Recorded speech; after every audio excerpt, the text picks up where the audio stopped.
Assalamualaikum warahmatullahi wabarakatuh.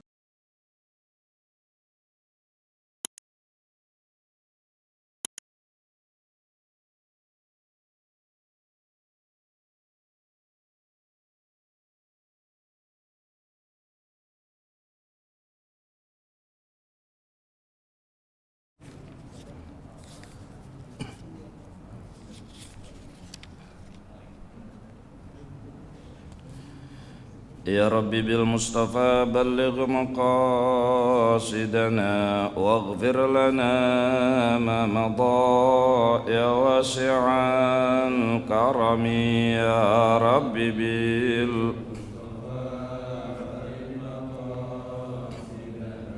واغفر لنا ما مضى يا ربي هيئ لنا من أمرنا رشدا واجعل معونتك الحسنى لنا مددا يا ربي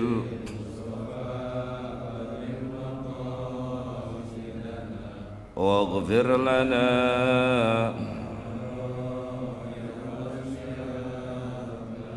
ولا تكلنا إلى تدبير أنفسنا فالنفس تعجز عن إصلاح ما فسد يا ربي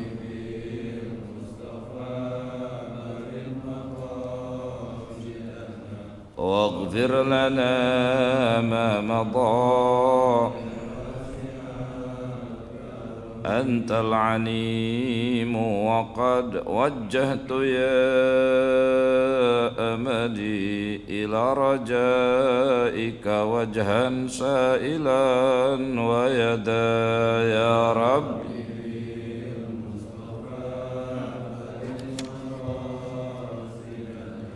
واغفر لنا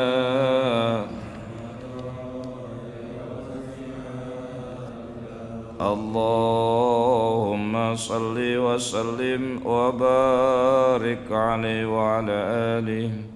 الفاتحة بنية القبول وتمام كل صلاة مأمول وإلى هدية الرسول حبيب الأكرم سيدنا مولانا محمد صلى الله عليه وسلم وعلى آله وأصحابه وذريته ولبيته وقرابته أجمعين وبجاه سلطان الأولياء الشيخ عبد القادر الجيلاني قدس الله سره وبجاه مصنف هذا الكتاب الشيخ عبد الوهاب الشعراني وجميع صوره وفراه وذوي الحقوق عليهم أجمعين وبجاه جميع أساتذتنا ومعلمينا ومشايخنا خصوصا شيخي كي حجي معلم شافي هذامي كي حجي سيف الدين أمسري كي حجي سبيل الرشاد كي حجي مرشدي كي حجي اسكندر كي حجي أحمد معروف أن الله تعالى يغفر لهم ويرحمهم وعافهم واعف عنهم أن الله يتغشاهم بالرحمة المغفر درجاتهم في الجنة وبنية أن الله تعالى يفقهنا في الدين ويرزقنا كمال الإخلاص واليقين ويرزقنا علما نافعا ويرزقنا فهم النبيين ويرزقنا حسن الختام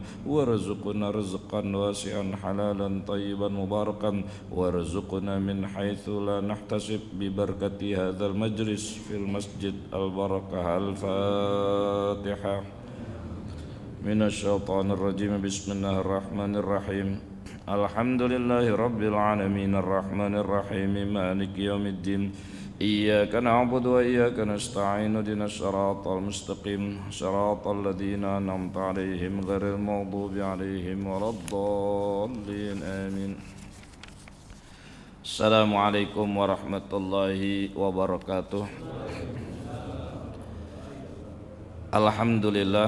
Alhamdulillahi rabbil alamin wassalatu wassalamu ala habibi rabbil alamin imamil mujahidin qa'idil ghurril muajjalin sayyidina Muhammadin wa ala alihi wa sahbihi wa junudihi ajma'in. Amma ba'du. Qalu subhanaka la ilma lana illa ma 'allamtana innaka antal alimul hakim.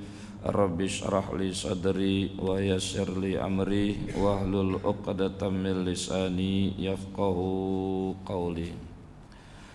Hadratul mukarramin yang saya hormati segenap para pengurus Masjid Al-Barakah, yang saya hormati segenap para pecinta syariat Allah pecinta ilmu Allah, yang mudah-mudahan insya Allah kita senantiasa diberikan kekuatan istiqomah untuk terus patuh dan taat dalam syariat, dan akhirnya insya Allah hidup kita ini akan diakhiri dengan husnul khatimah. Bersyukur kepada Allah, bersalawat kepada Rasulullah, alhamdulillah dengan izin kudrah iradah Allah subhanahu wa ta'ala, pada kesempatan pagi hari ini dengan nikmat yang paling besar kita kembali bermuajahah bersilaturahim dalam rangka kita mencari ridha Allah melalui ibadah silaturahim, ibadah makmurkan masjid, ibadah syiar agama, ibadah thalabul ilmi, ibadah sholat subuh berjamaah, dan insya Allah termasuk ibadah iktikaf dengan niat nawainal iktikafa ma dumna fi hadzal masjid sunnatan lillahi ta'ala, sekaligus selama ada di masjid ini kita niat iktikaf sunnah karena Allah ta'ala. Alhamdulillah, mudah-mudahan insyaallah dengan niat-niat baik kita di tempat yang mulia ini, apa yang menjadi dosa kita Allah ampunin, apa yang menjadi aib kita Allah tutupin, dan apa yang menjadi urusan kita insyaallah dimudahin Allah subhanahu wa ta'ala. Amin ya rabbal alamin. Mari sama-sama kembali kita lanjutkan pembacaan kitab Al-Minahus Saniyah. Sekarang udah wasiat yang ke-17 ya. Bismillahirrahmanirrahim. Qala Syekhul Mu'allif rahimahullahu ta'ala wa nafa'ana bihi wa bi ulumihi fi daraihi amin ya rabbal alamin. Walzam aidan ya akhi al adaba,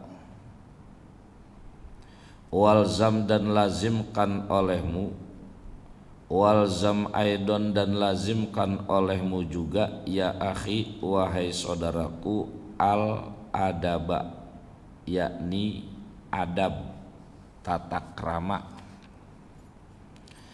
Jadi kita sudah masuk wasiat yang ke-17,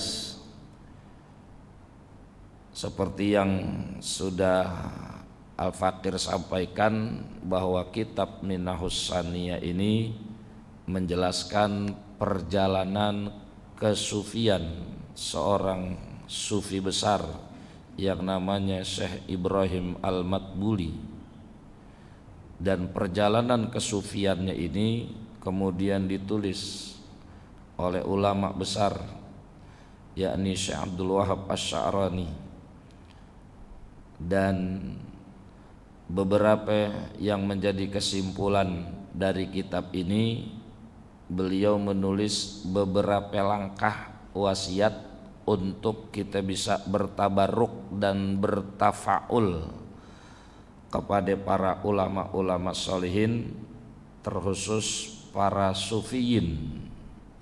Kita belum jadi ahli sufi, tapi paling tidak kita mencoba nyari keberkahan apa yang sudah beliau jalankan, paling tidak kitrotan fakitrotan, walaupun timbang setetes dua tetes, ada azam, ada niat, ada rencana kita untuk masuk kepada wilayah para sufiyin. Walaupun kalau ukur kondisi kita kayaknya jauh, tapi paling tidak di saat kita ngaji tasawuf atau berkaitan dengan kesufian, itu salah satunya ada azam, niat kita untuk mendekatkan diri terus kepada Allah Subhanahu wa ta'ala.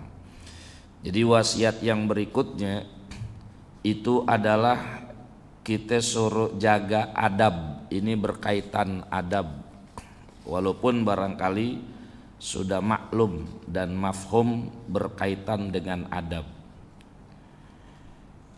Apa berikutnya?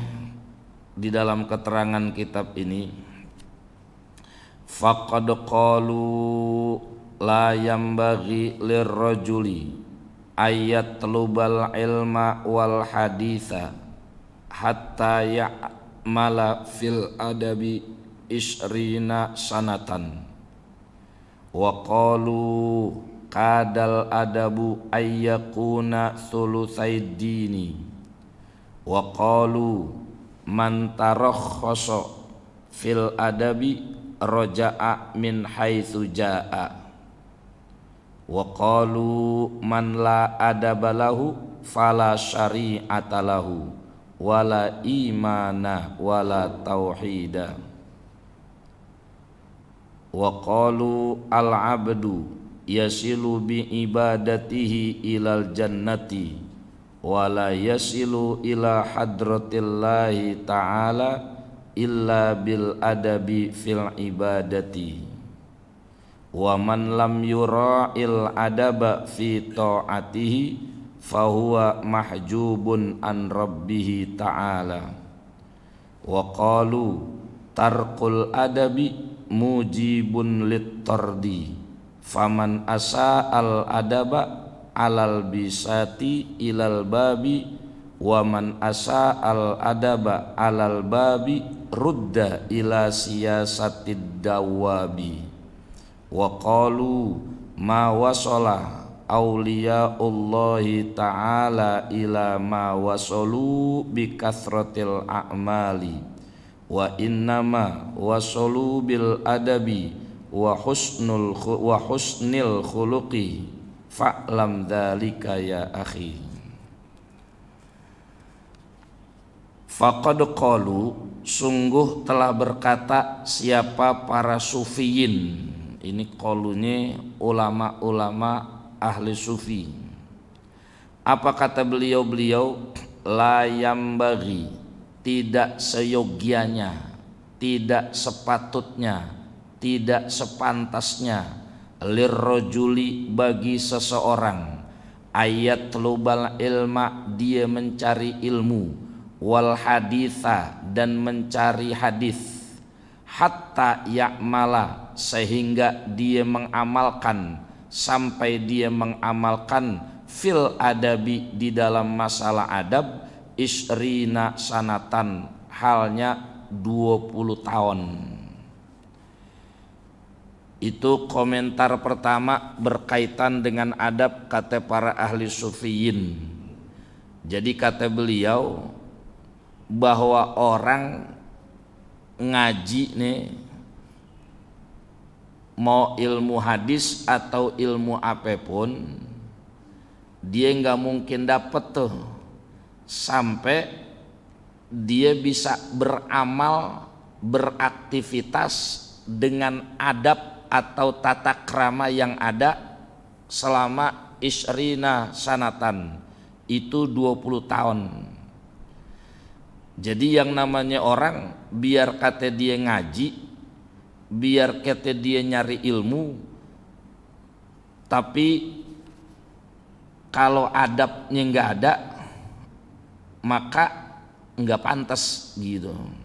Layam bagi, enggak sepantasnya bagi seseorang dia mencari ilmu sampai dia beramal, dan amalnya itu dengan adab. Itu isrina sanatan, 20 tahun. Nah, itu baru disebut layak. Itu yang pertama.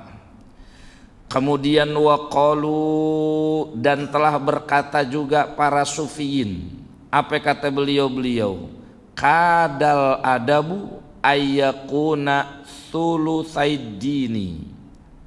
Kadal adabu, hampir-hampir adab itu, tata krama itu, ayyakuna thulutsaid din, menjadi 2/3 agama. Thulutsa, 2/3 agama. Dari sekian banyak berkaitan dengan agama, hampir-hampir 2/3 itu urusan adab. Artinya bahwa berkaitan sisi apapun berkaitan agama itu semuanya ada adabnya. Kemudian yang berikutnya, yang ketiga, waqalu, dan berkata juga para ulama sufiyin, apa kata beliau-beliau, man tarakhasa fil adabi roja'a min haitsu ja'a. Man tarakhasa, siapa orang yang bersikap tarakhoso, menganggap enteng, menganggap murah, menganggap ringan, fil adabi, di dalam masalah adab, roja'a min haitsu ja'a, dia kembali ke tempat dia datang.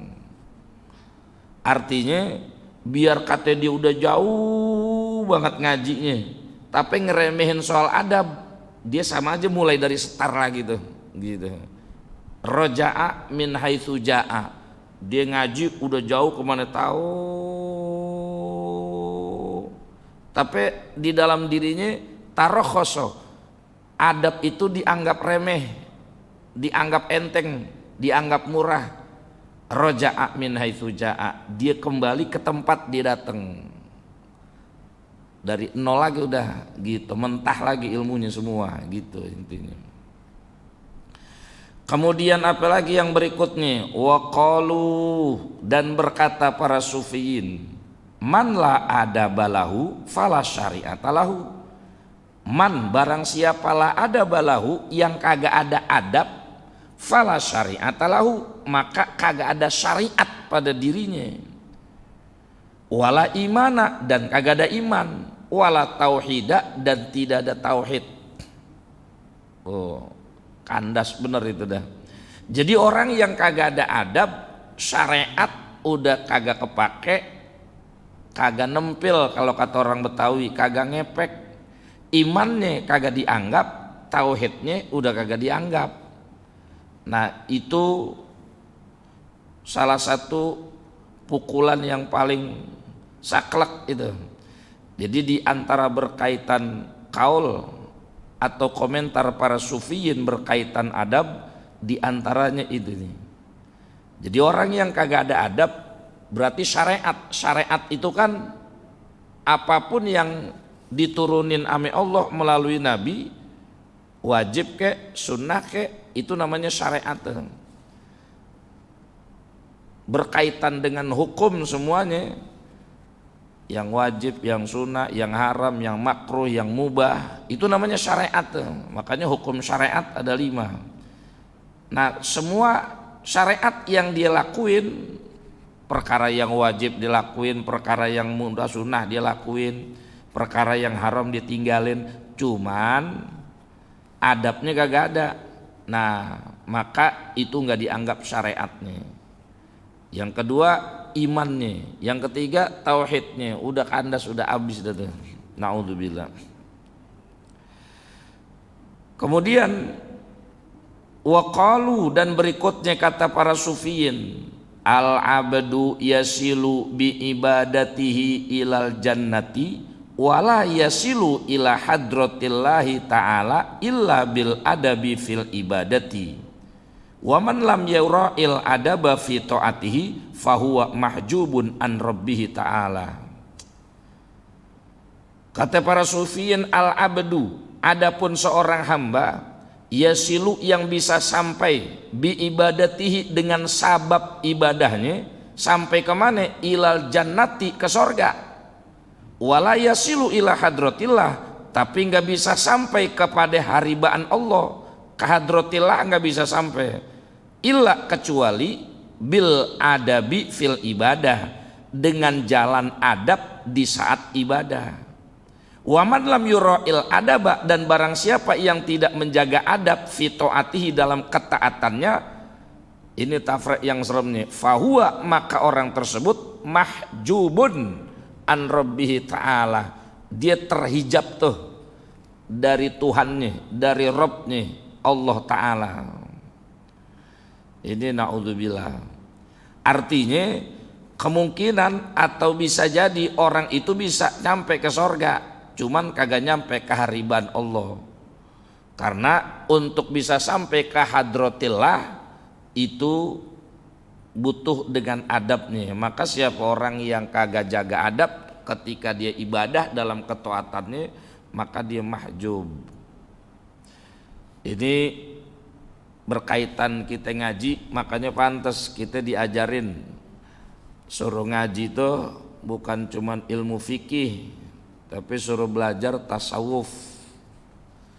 Karena berkaitan adab adanya di tasawuf. Kan kalau kita ngaji fikih itu kita ngaji supaya ibadah kita sesuai dengan hukum syariat, sesuai dengan tuntunan. Kalau kita belajar tauhid itu biar tauhid akidah kita itu enggak berubah dan tidak ada sedikit pun kita menyekutukan Allah. Kalau kita bertasawuf itu berkaitan ketaatan kita dalam fikih dan tauhid itu kudu didasari dengan tasawuf. Makanya ibadah nggak cukup ame fikih, nggak cukup. Walaupun kelihatannya sah kalau ukuran sah. Contoh kita sholat, di antara syarat sholat di antara lain masuknya waktu, dukhulul waqti, satrul aurat, toharo suci, kemudian istiqbalul kiblat, ngadep kiblat, itu syarat-syarat sholat. Nah artinya kalau kita lihat satrul aurat, nutup aurat laki, aurat kita kan nih baina surrah wa rukbah, cuman antara puser ame lutut laki. Berarti mafhumnya kalau kita sembayang nih, kita sholat, kita cuman pakai sarung doangan. Sarung kita tinggiin aja ke atas sampai sini nih, kita sembayang dah. Allahu Akbar. Sah gak? Sah. Kalau fikih sah. Cuman kalau kata tasawuf sedeng. Tapi nggak boleh disalahin. Orang gila kalau semuanya nggak pakai kaos. Kalau dijawab, lah kan gue udah tutup aurat tuh, pusar kagak kelihatan, dengkul kagak kelihatan. Atau dia pakai celana sotok tuh, pakai celana pangsi, ditaikinnya ke atas. Udah dengkul kagak kelihatan, sah. Makanya ibadah nggak cukup pakai fikih. Tasawuf kalau ukuran sah mesah, kita nggak pungkiri tuh. Cuman apa iya kita tegel sembayang begitu modelnya, bukan kita malu sama orang, kan ada adab ame Allah berkaitan di dalam menjalankan ketaatan gitu. Makanya kenapa di dalam kesunahan berkaitan ibadah tuh banyak. Contoh misalnya kita lagi sholat Jum'ah, itu berapa banyak hadisnya tuh. Kita suruh pakaian yang putih, pakai imamah, bawa sorban. Nah itu namanya adab kita melalui ketaatan. Cuman memang kebanyakan di antara lain orang dari rumah bawa sorban, sholat, cakep itu. Karena ada nilai kesunahan. Yang kedua adab dalam ketaatan. Cuman lucunya kadang-kadang begitu dia sholat, sorbannya ditaruh, digelar, ya pakai. Karena kesunahan sorban itu bukan cuman dibawa dari rumah ke masjid, dari rumah ke musola, di saat ibadahnya. Itu suka banyak tuh. Jadi akhirnya begitu sampai masjid, sunnahnya kagak dapet. Orang ibadahnya dibuka sorbannya, dipakai nih sorbannya, bawa sorban. Begitu tuh digelar, dibawa taruh sini. Kecuali kalau emang dia muskilah. Kan ada tuh sorban yang rada gede, sorban Kashmir. Itu kalau kita sendongin cuman ke samping doangan, nah itu suka jatuh. Atau kita ribet megangin sorban. Nah itu muskilah tuh, boleh dah kita gelar niatin dari awal. Tapi kalau kira-kira kagak ada muskilah, ya pakai. Mau itu modelnya rida kek, mau modelnya musalas kek, mau modelnya imamah, kan kesunahnya 3 tuh. Kayak sorban, rida nih begini, diginiin. Ada yang musalas tuh yang segitiga, digituin tuh, model digituin. Kalau imamah itu yang pakai udeng-udeng, nah itu imamah. Nah itu ketika kita sholat, apalagi sholat Jumat, kalau dalam satu riwayat, kalau dalam kitab Irsyadul Ibad, di antara lain banyak tuh dalam kitab-kitab. Kan kalau lagi sholat Jumat nih, waktu Jum'ah itu sebelum sholat Jumat datang, itu ada malaikat khusus tuh di depan masjid tuh. Itu yang di absen pertama yang datang, bukan cuman yang datang duluan. Yang dapat derajat yang tinggi tuh yang punya adab tadi tuh, kayak gamis warna putih, koko warna putih, dia pakai sorban, itu catatannya tuh yang paling tinggi tuh. Jadi ada tingkatan yang a'la, ada tingkatan yang adna gitu. Ntar kalau udah, walaupun udah banyak yang datang, ada orang yang pakai baju oranye, yang dicari yang wajib putih dulu tuh, yang pakai imamah dulu, yang bawa sorban, yang pakai sorban itu dulu. Nah itu namanya berkaitan adab kita dalam ketaatan tuh. Makanya di antara kesunahannya kalau lagi Jumatan, khotib sunahnya belakangan datangnya. Khotib sunahnya belakangan. Kenapa emang? Karena kalau khotib udah duduk bareng sama jamaah, itu malaikat lipet. Ya khotib udah datang, udah dilipet. Makanya kalau dulu-dulu atau di beberapa masjid masih dipakai tuh, khotib kalau datang duluan diumpetin dulu, ada ruangan khotib. Nah itu karena ada satu kaul, ketika khotib datang maka malaikat yang pencatat bagian tertentu tuh udah selesai. Kenapa bang? Khotib udah datang. Makanya di antara lain atau banyak masih beberapa masjid itu khotib kalau datang duluan ada ruangan tuh. Nah bukan ada yang jawab, kok malaikat diakal-akalin begitu? Emang malaikat kagak tahu khotib udah datang? Ya tahu. Cuman kan riwayatnya itu khotib nggak duduk bareng-bareng jamaah gitu. Nah itu memang ada kaul, ada keterangan itu tuh. Itu artinya intinya bahwa berkaitan adab sampai begitu tuh dalam ketaatan. Maka kita yang udah gemar ibadah, yang udah doyan ibadah, ya paling enggak kita kudu bisa bedain ketika kita sholat dan tidak sholat. Artinya ketika kita santai atau lagi enggak santai. Nah itu yang jangan kita remehin berkaitan adab. Karena lihat kaul para sufiyin bagian yang tadi itu naudzubillah. Jadi orang yang tidak menjaga adab di dalam ketaatannya, fahuwa mahjubun, dia terhijab udah.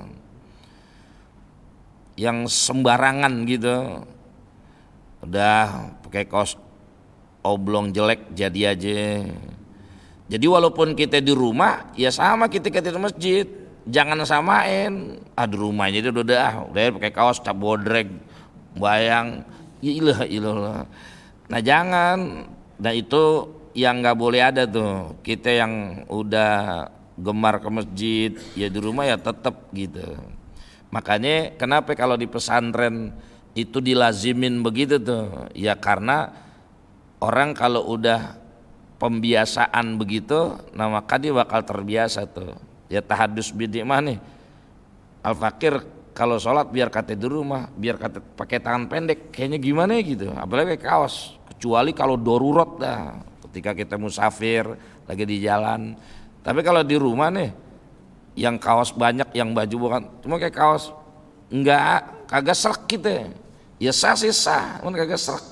Nah mungkin karena salah satunya udah terbiasa tuh dulu kita di pesantren Nah akhirnya pembiasaan itu menjiwai, dan ternyata pembiasaan itu ya diajarkan di dalam syariat. Nah salah satunya berkaitan adab dalam ibadah gitu. Makanya dalam Quran ada firman Allah, khudhu zinatakum inda kulli masjid. Khudhu, ambillah oleh kalian, zinatakum, perhiasan kalian ketika kamu ke masjid. Artinya ketika kita ibadah, masjid itu maksudnya tempat sujud. Tempat sujud, bukan kita ke masjid kita bawa emas, bawa berlian. Di saat kita lagi sujud ame Allah, nah perhiasan baju yang paling cakep pakai gitu. Jangan yang jelek, jangan sembarangan gitu. Ada lagi orang mendalihkan nih, kalau kata saya mendalihkan. Ketika ada orang kita saranin kalau bisa mah kalau mau Jumatan baju pakai dah minimal kemeja.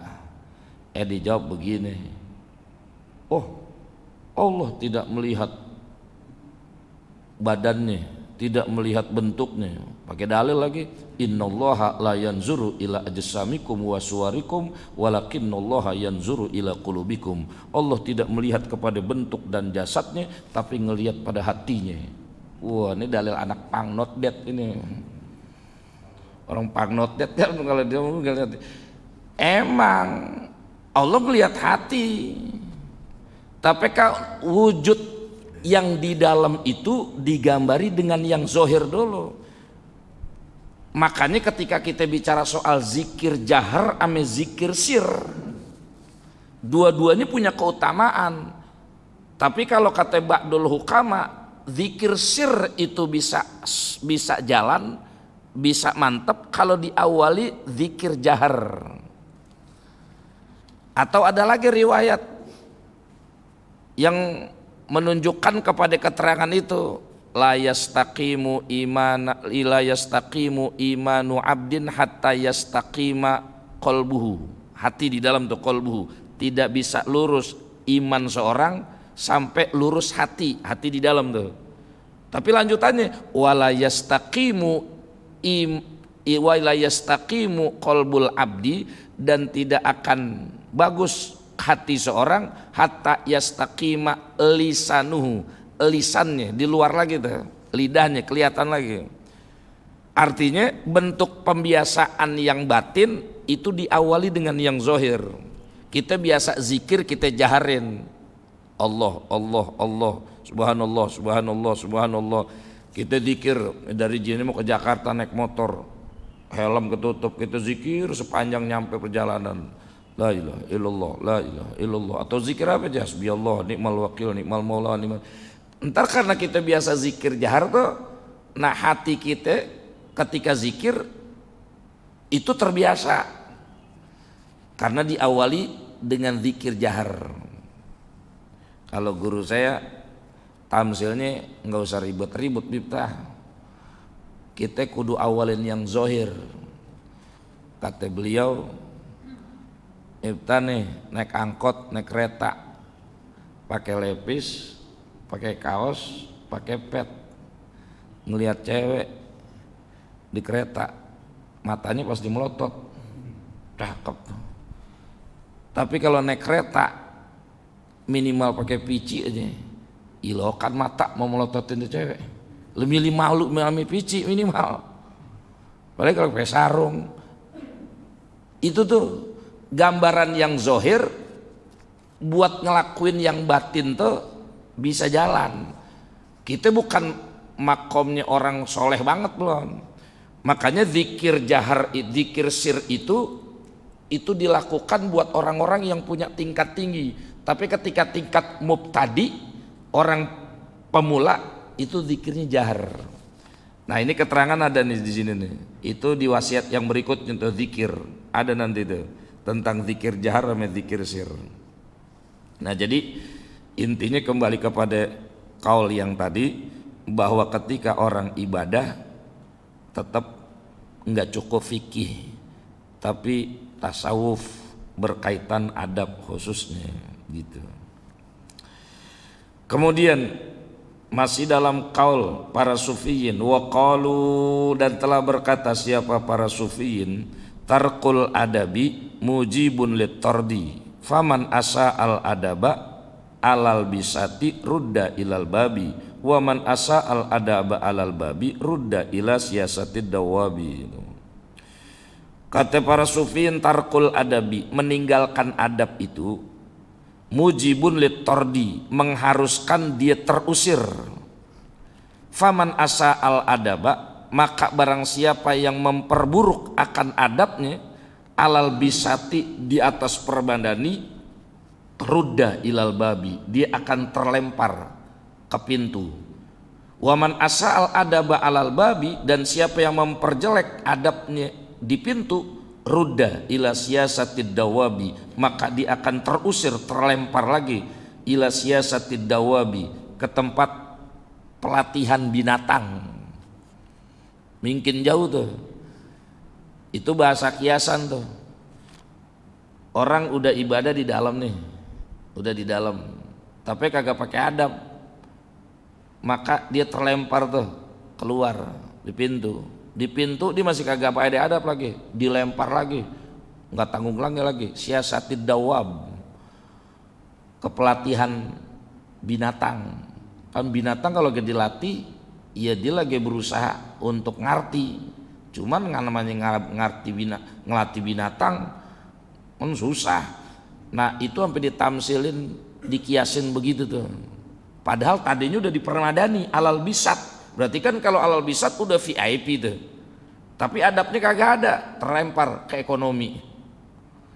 Di ruang ekonomi masih kagak adab lagi, terlempar lagi, habis ke tempat binatang. Nah itu artinya dia nggak mungkin bisa sampai kepada tingkat orang yang derajatnya tinggi ketika adab itu nggak dipakai. Kemudian bagian akhir kaulnya, kata para sufiyin, wa qalu, dan berkata para sufiyin, ma wasala auliyaullahi ta'ala ila ma wasalu bi kathratil amal wa inna ma wasalu bil adabi wa husnil khuluqi. Ma wasala, tidaklah sampai auliyaullah, wali-walinya Allah, enggak sampai kemana, ila ma wasalu bi kathratil amal, kepada apa-apa yang dia capai, bikathrotil a'mal, dengan sebab memperbanyak amal. Wa idza ma wasalu, dan sesungguhnya dan hanya saja mereka itu bisa sampai bil adabi wa husnil khuluqi, dengan adab dan akhlak yang bagus. Jadi para waliullah itu bisa sampai makomnya, halnya kepada derajat kewaliannya itu bukan cuma dengan sebab banyaknya amal, tapi dengan sebab apa yang dia kerjain selalu bil adabi wa kathrati husnil khuluqi, dia memperbanyak adab dan memperbanyak husnul khuluqi. Jadi nggak cukup bi kathratil a'mal, nggak cukup berbanyak amal, tapi adalah dengan adab dan husnul khuluqi. Fa'lam dzalika ya akhi, maka ketahuilah hal itu semua ya akhi, wahai saudaraku.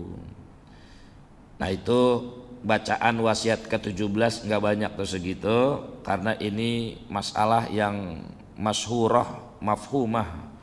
Ini mah fi muskilah, enggak ada muskilah ini. Nanti yang wasiat ke-18, wala taghfal an dzikrillah, jangan kau lalai dari zikir Allah. Ini rada panjangan kali ini bisa 2 kali pertemuan kali ini. Nah jadi ma'asyiral muslimin rahimakumullah, sekali lagi kesimpulannya pada wasiat yang ke-17 ini, para sufiyin, para solihin, orang-orang yang udah sampai derajatnya dekat sama Allah, ngajarin kita atau ngasih contoh ame kita, intinya kita jangan sekedar merasa udah cukup ibadah karena banyak tapi melupakan adab. Adab ini kalau dalam kitab tasawuf yang lain itu ada adab kepada kholik, ada adab kepada makhluk. Jadi adab kepada kholik ada, adab kepada makhluk ada. Makhluknya itu mulai dari adab kepada malaikat itu ada, adab kepada nabi, adab kepada wali, adab kepada guru, adab kepada orang tua, adab kepada kerabat, adab kepada tetangga. Nah itu penjelasannya ada di masalah tersendiri berkaitan dengan adab. Tapi ala kulli hal yang ditekankan di sini intinya ketika kita beribadah atau menjalankan ketaatan jangan sampai kita meremehkan soal adab. Itu dia. Karena otomatis orang yang terbiasa mengedepankan adab ame Allah maka pasti dia akan terbiasa atau menjalankan adab kepada makhluk. Ame Allah aja dia ada adab, apalagi makhluk. Tapi mohon maaf, kalau dia kedepanin adab kepada makhluk, ame Allah belum tentu. Ini banyak. Kadang-kadang kita adab ibadah dandanan bagus rapi ya karena lagi ada besan, karena mantu lagi datang. Itu namanya bukan adab kepada Allah tuh. Nah tapi ketika kita biasain adab kepada Allah, biar kata ada besan enggak ada mantu kayak ya ibadah ya rapi begitu gitu. Nah maka kalau dalam tasawuf ya kedepankan adab ame Allah, ame kholik, nanti makhluk bakal ngikut terbiasa. Nah itu yang kita kudu kedepanin, karena berkaitan adab ini menjadi salah satu hal yang sangat vital ketika kita pengen sampai kepada hasil untuk bisa derajat yang Allah tempatkan punya kemuliaan tersendiri. Nah jadi kesimpulannya itu bahwa kita jangan meremehkan adab di dalam ibadah. Jangan kita bilang yang penting hatinya, yang penting hatinya emang, tapi tetap yang namanya zohir itu tetap ada nilai tersendiri. Jadi nggak cocok tuh, artinya itu salah naruh dalil ketika orang bilang jangan ngelihat Allah, ngelihat hatinya. Ketika ibadah di dalilnya begitu, itu salah naruh dalil tuh, karena itu pada perkara yang beda. Jangan kamu melihat jasadnya, luarnya, bentuknya, tapi Allah ngelihat hatinya. Nah itu bukan dalil orang ibadah kemudian dia sembarangan pakai dalil itu serampangan itu namanya. Jadi kurang tepat. Nah jadi ala kulli hal kesimpulan atau istimbat dari wasiat yang ke-17 ini, Ki Musannif mengingatkan kepada kita semua yang ngaji kitab Minahus Saniyah, minimal kita mendengarkan bahwa wasiat di antara lain untuk sampai kepada derajat yang dekat dengan kemuliaan Allah, maka salah satunya lazimkan kita beradab terkhusus ketika kita ibadah. Jangan sebaliknya kita meremehkan, akhirnya kita sembarangan kagak ada adabnya. Minimal dari berkaitan libas, pakaian, nanti dari pakaian bakal ningkat sampai kepada tingkatan yang lain. Nah itu kira-kira Al-Fakir yang bisa sampaikan. Dan sebelum Al-Fakir tutup doa, mungkin ada pertanyaan atau ada yang mau ditanya, persilakan kalau ada. Silakan kalau ada yang mau bertanya terkait dengan ini atau mungkin masalah lain boleh ditanya.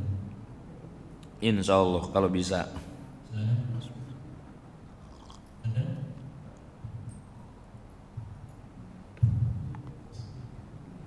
Assalamualaikum warahmatullahi wabarakatuh. Waalaikumsalam.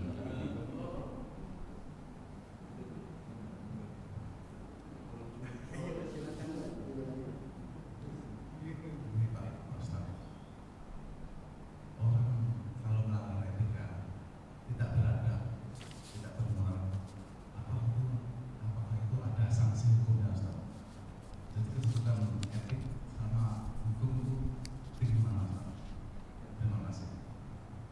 Ya. Seperti apa yang diampaikan oleh beberapa sufiyin, ini termasuk hukuman ini.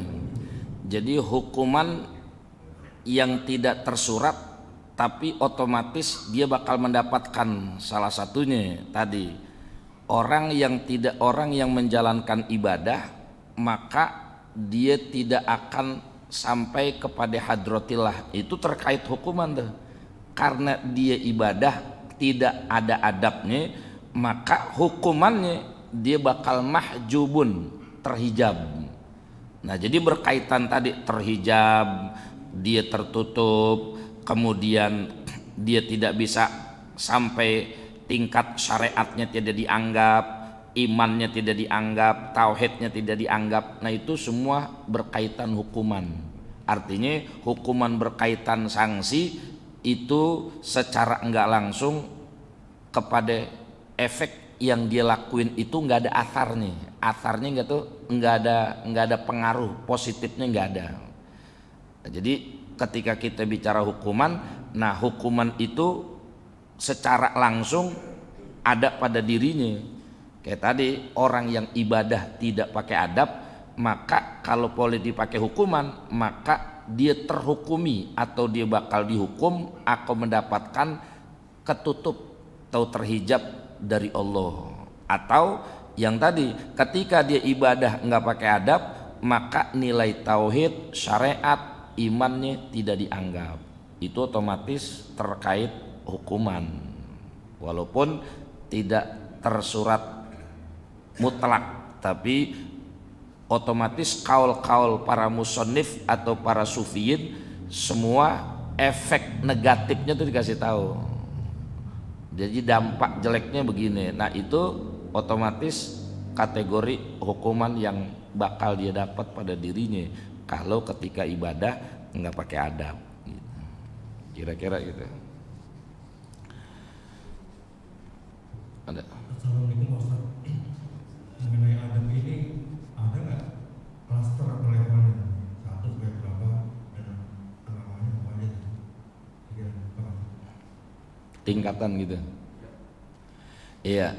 Kalau dalam bahasa kitab tasawuf yang lebih mutawwalat itu memang ada, artinya berkaitan adab. Salah satunya berkaitan tingkatan tadi tuh, ketika kita beradab kepada makhluk sama kholik, itu kita diutamakan sebenarnya kepada kholik lebih dulu.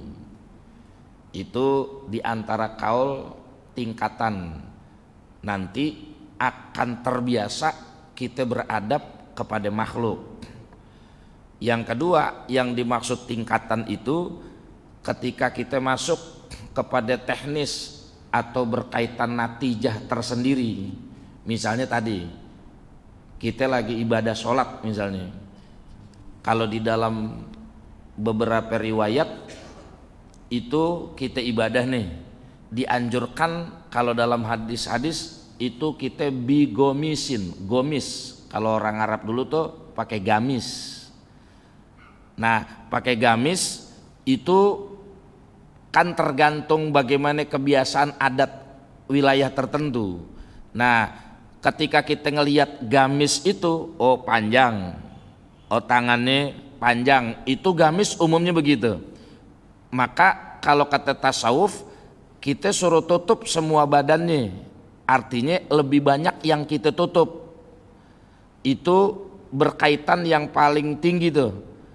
Nanti tingkatan berikutnya yang paling rendah itu nanti ada tambahan lagi tadi tuh. Kalau kita kayak perang sholat Jumat, gamis ada nih, tapi warnanya hijau merah, yang paling afdol putih gitu. Nah, itu tingkatannya naik lagi. Kemudian tingkatan berikutnya tadi udah gamis atau udah pakai kemeja tangan panjang, koko baju panjang, udah sarung, udah atas bungkus ke bawah. Kemudian ditambahin lagi, ada kesunahan lagi, disuruh pakai tadi ta'ammamu, dia berimamah, ambil lagi sorban. Nah, itu diantara undakannya tuh. Artinya berkaitan kita ibadah kepada Allah, paling enggak akhirnya bahwa penutup yang ada di dalam diri kita itu penutup yang kelihatan bagus dalam kasab kita. Makanya tadi dasar dalilnya khudzu zinatakum inda kulli masjid. Ketika kita ke tempat sujud, ke masjid, ke tempat ibadah, maka zinatun, perhiasan, gambaran perhiasan itu adalah sesuatu yang bagus. Nah, tingkatan yang bagus kan kalau dalam kita, nah itu kita punya tingkatannya. Nah, tingkatan itulah yang kita pakai dalam memperbagus kita dalam ibadah gitu. Jadi ketingkatan dalam tobakot, dalam ibadah, dalam adab itu dijabarkan, diambil dasarnya itu dari salah satu ayat Allah yang berkaitan ambil perhiasan. Nah, perhiasan kita masing-masing atau baju kita masing-masing, nah itu masing-masing punya ketingkatannya. Ketika kita bilang, oh ini tangan pendek kemeja, udah cukup beradab. Kita tambahin lagi, oh kemejanya tangan panjang, itu kiasnya kepada gamis tuh. Ntar kemeja udah ketika hari Jumat, oh ini yang sunnah warna putih, putih. Oh ini yang pakai sorban, sorban. Nah itu diantara berkaitan dengan tingkatan, berkaitan orang ibadah, orang beradab dalam ibadah gitu. Ada lagi? Enggak ada. Kalau enggak ada, kita cukupkan saja pengajian kita pada kesempatan pagi hari ini. Jadi pada intinya bahwa kita dianjurkan narjul ihtimam. Intinya kalau dalam bahasa orang tuh caper, cari perhatian. Nah, kita jangan cuman caper sama orang, kita bisa banget kalau caper sama bos. Caper sama siapa aja kita jago. Nah, yang disuruh kita suruh caper sama Allah. Nah, ketika caper sama Allah bukan cuman sekedar ibadah, tapi adabnya salah satu yang menjadi bagian nilai tersendiri ketika kita ibadah. Contohnya, contoh yang paling ringan di antara lain, kita motong kurban, itu kan ibadah. Itu bukan baju tuh, kurban yang kita potong. Kan ada tinjauannya. Korban yang paling bagus disuruh, kan begitu tuh, korban yang paling bagus. Nah, tingkatan yang paling bagus ada lagi detailannya. Ini bagus yang bagaimana nih? Contoh, makanya ketika kita bilang bagus itu tergantung ditinjau dari apa nih. Ada yang min haitsul lahmi, ditinjau dari daging. Ada yang ditinjau dari min haitsu iraqatid dam, ditinjau dari aliran darah. Kalau darahnya banyak itu yang paling afdol. Yang dagingnya paling bagus itu yang paling afdol. Ada yang ditinjau dari bulu. Bulunya yang paling banyak itu yang paling afdol. Nah, itu namanya kalau dalam bahasa ibadah kita nyari yang paling bagus. Cuman paling bagusnya itu kalau kata fuqaha berkaitan kurban itu ditinjau dari apaan gitu. Nah, ini masing-masing punya penilaian atau natijah sendiri. Itu baru urusan korban, artinya bentuk ibadah yang kita pengen lakukan. Nah, itu pun suruh cari yang paling terbaik, yang paling bagus. Nah, ala kulli hal, sekali lagi bahwa kita sebagai orang yang insya Allah sudah melazimkan diri kita, bahkan mewajibkan kita ibadah, bahkan sholat berjamaah dan selainnya. Nah, itu gak cukup sampai di situ. Bukan cuman bikathrotil a'mal, bukan cuman memperbanyak amal, tapi salah satunya yang kudu kita tingkatin dalam diri kita adalah berkaitan dengan nilai ibadah, adab dalam ibadah. Mudah-mudahan insya Allah apa yang kita aji pada kesempatan pagi hari ini, mudah-mudahan walau kana mustami'an ay istima'an, walaupun cuma dengar nyimak artinya dengar, mudah-mudahan insya Allah menjadi sabab apa yang menjadi ilmu kita bermanfaat dunia akhirat, apa yang menjadi ibadah kita mulai dari akil balik sampai sekarang dan seterusnya, mudah-mudahan Allah redho dan Allah terima. Dan mudah-mudahan apabila ada kekhilafan dalam ibadah kita, dengan sabab kita duduk di majelis ilmu manapun termasuk pagi ini, mudah-mudahan Allah ampunin dan tetap Allah terima ibadah kita semua. Amin ya rabbal alamin. Al-Fatihah. Syaitanir rajim. Bismillahirrahmanirrahim. Alhamdulillah rabbil alamin arrahmanir rahim maliki yaumiddin. Iyyaka na'budu wa iyyaka nasta'in ihdinas siratal mustaqim siratal ladzina an'amta 'alaihim ghairil maghdubi 'alaihim waladdallin amin. Wa'fu 'anna karim wa'fu 'anna karim wa'fu 'anna karim ya arhamar rahimin irhamna. Allahumma bihaqqil Fatihah wa bisril Fatihah wa bi barakati sab'il mathani minal Qur'anil Karim.